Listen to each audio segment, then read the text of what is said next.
Halo semua, selamat datang kembali di Auto Channel. Kali ini kita akan membahas mengenai minyak rem. Jadi memang minyak rem itu salah satu cairan yang ada di mobil maupun motor yang sebetulnya tuh fungsinya sangat luar biasa. Nah, seperti apa? Mari kita lanjut. Nah, sebelum kita melanjutkan video ini, jangan lupa teman-teman untuk klik tombol subscribe dan jangan lupa juga untuk menyalakan loncengnya supaya teman-teman bisa selalu mendapatkan update info terbaru terkait dengan dunia otomotif. Fungsi utama dari minyak rem adalah untuk meneruskan tekanan. Jadi tekanan yang dari master silinder atas itu akan diteruskan ke masing-masing roda untuk menekan kanvas rem dan menekan brake caliper supaya mobil bisa berhenti dengan sempurna. Jadi cara kerja rem secara sederhana adalah pada saat teman-teman menginjak pedal rem, itu tekanan dari kaki akan diteruskan ke pedal rem, kemudian dari pedal rem itu tekanan akan dirubah menjadi tekanan hidrolis oleh master silinder, kemudian tekanan hidrolis tersebut akan diteruskan ke brake caliper. Nah, dari brake caliper itu nanti tekanan akan diteruskan ke brake pad, kemudian dari brake pad tekanan akan diteruskan ke brake disc. Nah, pada saat brake disc itu ditekan, maka laju kendaraan akan berkurang dan berhenti. Selain untuk meneruskan tekanan, minyak rem juga berfungsi sebagai pelumas untuk bagian dalam sistem rem. Di sini saya akan coba jelaskan secara detail mengenai mengapa sih minyak rem itu harus diganti. Nah, jadi memang ada beberapa persyaratan yang harus dipenuhi oleh minyak rem. Yang pertama, minyak rem itu harus tahan terhadap suhu yang tinggi. Jadi dia nggak mudah menguap karena memang kita tahu pada saat rem itu bekerja, itu temperatur di brake disc sangat-sangat tinggi. Apalagi pada saat kendaraan dikendarai di jalan menurun, kemudian dengan beban yang sangat tinggi, pada saat itu rem sangat bekerja dengan keras dan bisa menghasilkan panas yang tinggi. Kemudian minyak rem juga harus memiliki titik didih yang tinggi. Jadi minyak rem itu tidak boleh cepat menguap ya. Contoh kayak misalkan air itu akan menguap di temperatur 100 derajat Celcius. Nah, minyak rem itu harus lebih tinggi dari temperatur didih air. Kemudian yang berikutnya, minyak rem juga harus tahan terhadap kompresi atau tekanan. Jadi karena memang fungsi utamanya adalah untuk meneruskan tekanan, jadi minyak rem itu harus tahan terhadap tekanan. Tidak seperti udara ya. Jadi kalau udara itu sangat mudah dikompres. Jadi bisa ditekan. Nah, minyak rem itu harus memiliki kemampuan untuk meneruskan tekanan. Kemudian minyak rem juga harus memiliki sifat pelumasan yang baik karena memang tadi kita tahu bahwa fungsi minyak rem selain untuk meneruskan tekanan, minyak rem juga berfungsi untuk melumasi komponen-komponen bagian dalam sistem rem. Kemudian minyak rem juga harus memiliki viskositas atau derajat kekentalan yang rendah pada suhu yang rendah. Artinya pada saat temperatur yang rendah, minyak rem itu tidak mudah membeku. Jadi mungkin kalau di negara kita kan jaranglah kita mendapati satu lingkungan yang temperaturnya sangat rendah. Mungkin kalau di Indonesia ya di Wonosobo sana ya, itu temperaturnya bisa sampai minus, itu pun jarang-jarang. Mungkin setahun itu cuma 1 atau 2 bulan. Minyak rem juga harus memiliki perlindungan terhadap karet, artinya tidak merusak karet. Oh ya, mungkin teman-teman juga tidak asing lagi dengan yang namanya dot ya. Jadi dot itu ada dot 3, dot 4, dot 5. Nah, sebetulnya apa sih dot itu? Jadi dot itu atau DOT itu singkatan dari Department of Transportation. Jadi itu adalah kayak semacam kalau di kita itu Departemen Perhubungan yang bertugas untuk membuat regulasi untuk memastikan bahwa kendaraan yang kita pakai itu aman. Mereka membuat standar untuk minyak rem, jadi ada level-levelnya, ada dot 3, dot 4, dan dot 5.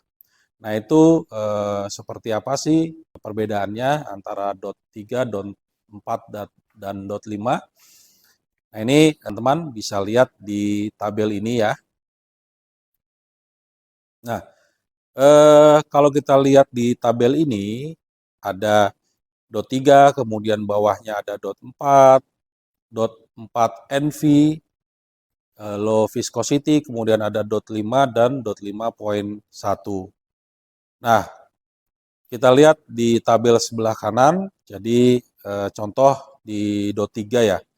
Kalau kita lihat di tabel sebelah kanan untuk dot 3 itu ada informasi mengenai titik didih kering tanpa air. Itu sebesar 205 derajat Celcius.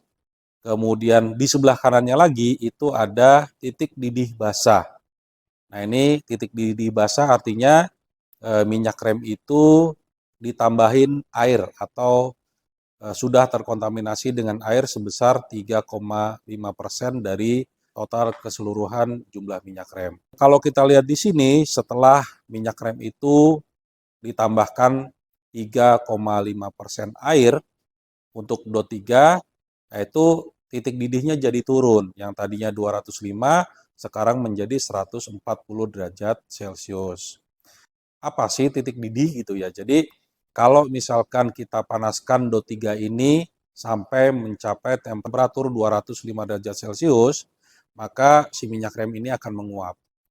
Kemudian di pengetesan yang titik didih basah, itu minyak rem ditambah 3,5% air, kemudian dipanaskan. Nah, pada saat temperatur mencapai 140 derajat Celcius, maka minyak rem akan menguap. Kemudian yang berikutnya untuk dot 4 ya. Jadi dot 4 ini memang temperatur titik didihnya itu lebih tinggi dibandingkan dot 3. Nah, kalau kita lihat di sini untuk titik didih kering dot 4 adalah 230 derajat Celcius, kemudian untuk titik didih basah, di mana dot 4 ini ditambahkan 3,5% air, maka titik didihnya akan turun menjadi 155 derajat Celcius.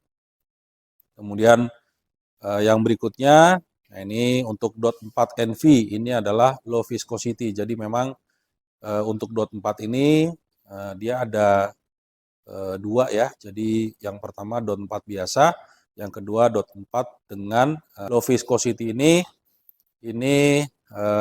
kalau dibandingkan dengan dot 4 biasa itu dia lebih encer. Nah, kenapa lebih encer? Karena memang minyak rem ini diperlukan untuk kendaraan-kendaraan yang sudah menggunakan ASC maupun DSC. DSC itu Dynamic Stability Control. Jadi pengontrolan pengereman roda yang dilakukan secara otomatis oleh kontrol unit DSC untuk memastikan kendaraan dikendarai dengan lebih stabil. Nah, untuk detail mengenai cara kerja ABS, AST maupun DSC nanti akan saya share di video berikutnya. Oke, kita lanjut. Untuk dot 4 yang low viscosity ini, kalau kita lihat di tabel, itu titik didih keringnya, titik didih tanpa campuran air, itu bisa mencapai 265 derajat Celcius, kemudian titik didih basah itu bisa mencapai 175 derajat Celcius. Kemudian untuk dot 5 itu titik didih keringnya 260 derajat Celcius, kemudian untuk titik basahnya itu ada di 180 derajat Celcius. Di tabel berikutnya kita lihat itu bahan dasar dari pembuatan minyak remnya. Jadi kalau dot 3, dot 4, dot 4 NV itu bahan dasarnya adalah glikol base. Kemudian untuk dot 5 itu bahan dasarnya adalah silikon.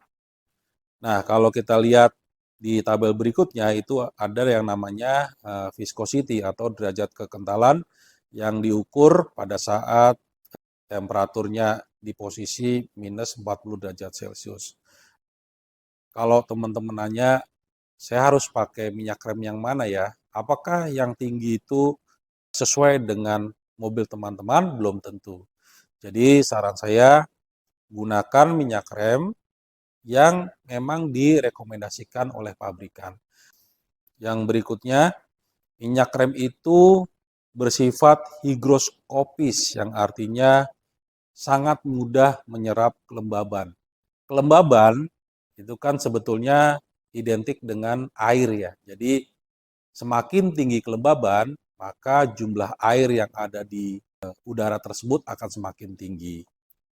Apa yang terjadi jika minyak rem itu tidak diganti dalam jangka waktu yang lama atau mungkin malah tidak pernah diganti sama sekali, itu bisa menurunkan titik didih di mana sudah pasti ya dalam jangka waktu lama jumlah air yang akan terserap dan bercampur dengan minyak rem itu akan menjadi semakin banyak, maka minyak rem akan lebih banyak untuk menyerap air dari udara. Yang terjadi adalah titik didih itu akan turun, turun, turun, dan terus turun. Jadi kalau minyak rem itu memiliki titik didih yang rendah, itu kan berarti minyak rem akan mudah menguap. Yang terjadi adalah pada saat mobil dikendarai di pegunungan, di mana kita sering sekali melakukan pengereman. Nah, biasanya sih pada saat turunan itu kan kerja remnya sangat berat. Kemudian temperatur brake disc-nya itu sangat tinggi. Nah, itu panas dari brake disc akan ditransfer ke brake pad, kemudian ke brake caliper, kemudian panas juga akan ditransfer ke minyak rem. Nah, apa yang terjadi jika titik didih minyak remnya itu rendah? Nah, pada saat remnya itu panas, itu nanti minyak remnya kan bisa panas. Nah, pada saat minyak remnya itu panas dengan titik didih yang rendah, maka akan terjadi penguapan di minyak rem. Nah, menguap itu kan proses perubahan dari cair ke gas. Nah, kalau misalkan terjadi penguapan, kemudian di dalam saluran minyak rem itu ada gas, apa yang terjadi? Yang terjadi adalah si minyak rem ini sudah tidak bisa meneruskan tekanan dari pedal rem ke roda. Yang terjadi adalah rem bisa blong. Nah, fenomena ini yang sering disebut sebagai vapor lock. Jadi vapor lock itu adalah uap yang terkunci dalam sistem rem yang bisa timbul akibat dari banyaknya jumlah air yang ada di dalam minyak rem. Jadi saran saya lakukanlah penggantian minyak rem secara berkala, ikuti petunjuk dari pabrikan. Lebih baik kita antisipasi daripada terjadi hal-hal yang tidak diinginkan. Nah, pada saat sistem rem itu sudah dingin, itu nanti si uap itu akan menjadi cair lagi. Jadi pada saat diperiksa, oh remnya nggak masalah gitu. Padahal ternyata rem itu masalah terjadi pada saat rem itu sedang bekerja dengan berat. Untuk penggantian minyak rem yang dianjurkan oleh pabrikan itu biasanya 2 tahun sekali gitu. Itu pun dihitung berdasarkan waktu. Meskipun mobil itu tidak digunakan dalam jangka waktu 2 tahun, minyak rem juga harus diganti karena memang mobil jalan maupun tidak jalan pun si minyak rem juga akan selalu menyerap kelembaban.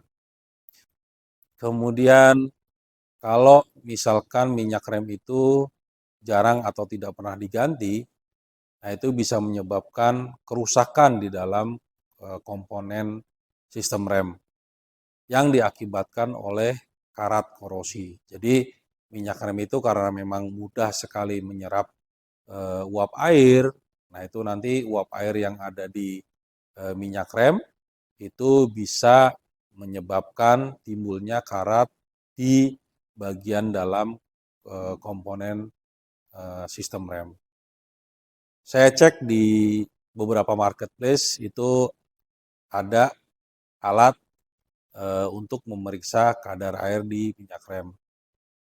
Oke, selanjutnya kita akan bandingkan kondisi minyak rem dari kondisi yang baru. Jadi kalau kita lihat di sini yang sebelah kanan ini adalah kondisi minyak rem pada saat minyak remnya masih baru.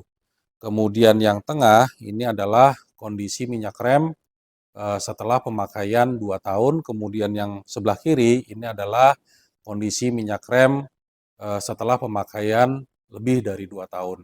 Nah, kalau kita lihat di sini, minyak rem yang sebelah kanan ini kita lihat kondisinya bening. Nah, ini minyak rem baru, kondisinya seperti ini.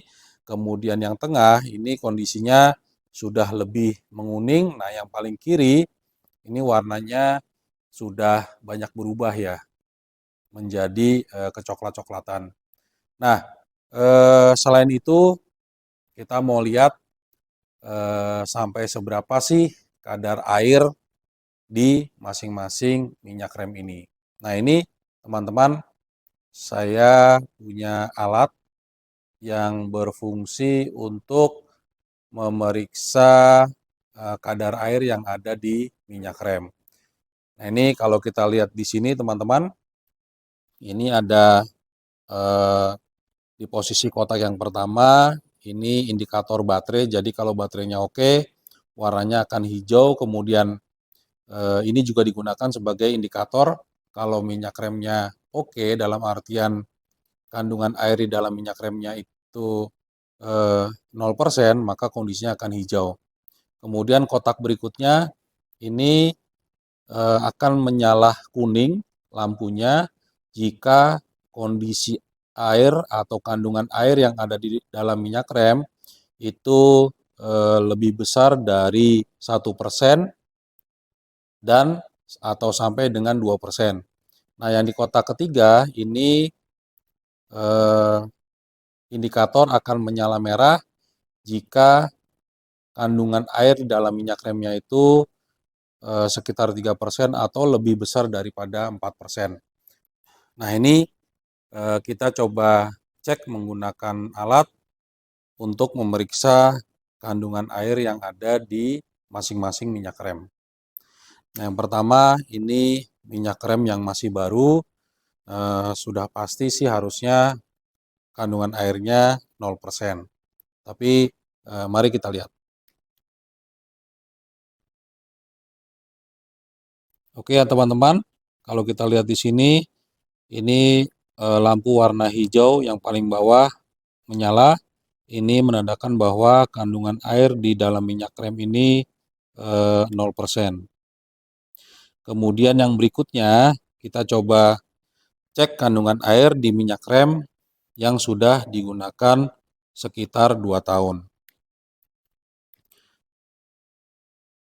Nah, ini tadi teman-teman sempat lihat ya. Jadi pada saat pertama kali kita cek, itu lampu indikator di kotak pertama yang warna kuning itu sempat menyala kedip.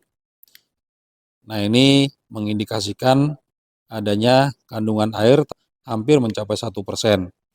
ini untuk kandungan air di dalam minyak rem yang telah digunakan kurang lebih sekitar 2 tahun. Nah, yang berikutnya, nah ini kita lihat di sini berapa sih kandungan air yang ada di minyak rem yang digunakan sudah lebih dari 2 tahun. Nah, kalau kita lihat di sini, nah ini lampu merah menyala, jadi ini mengindikasikan bahwa kandungan air di dalam minyak rem ini kondisi air sekitar 3%. Nah, jika seperti ini apa yang terjadi? Yang terjadi adalah titik didih dari minyak remnya itu akan turun karena adanya kandungan air di minyak rem ini, yang menyebabkan bisa terjadinya vapor lock seperti yang saya jelaskan sebelumnya. Jadi sekali lagi buat teman-teman, mohon diperhatikan kondisi minyak rem kendaraan teman-teman karena ini menyangkut keselamatan dalam berkendara. Oke teman-teman, demikian sharing kita mengenai minyak rem. Jadi memang setelah kita tahu bahwa minyak rem itu adalah bagian terpenting dari sistem di kendaraan dan memiliki efek yang luar biasa jika kita tidak memperhatikan bagian tersebut. Jadi saran saya jangan lupa untuk selalu melakukan penggantian minyak rem secara berkala 2 tahun sekali atau mengikuti anjuran dari pabrikan untuk menghindari resiko yang terjadi akibat terjadinya vapor lock. Oke, itu aja sharing dari saya. Sekali lagi jangan lupa teman-teman untuk klik tombol subscribe dan jangan lupa untuk menyalakan juga loncengnya agar teman-teman selalu mendapatkan update terbaru seputaran dunia otomotif dari Auto Channel. Baik, terima kasih. Salam Auto Channel.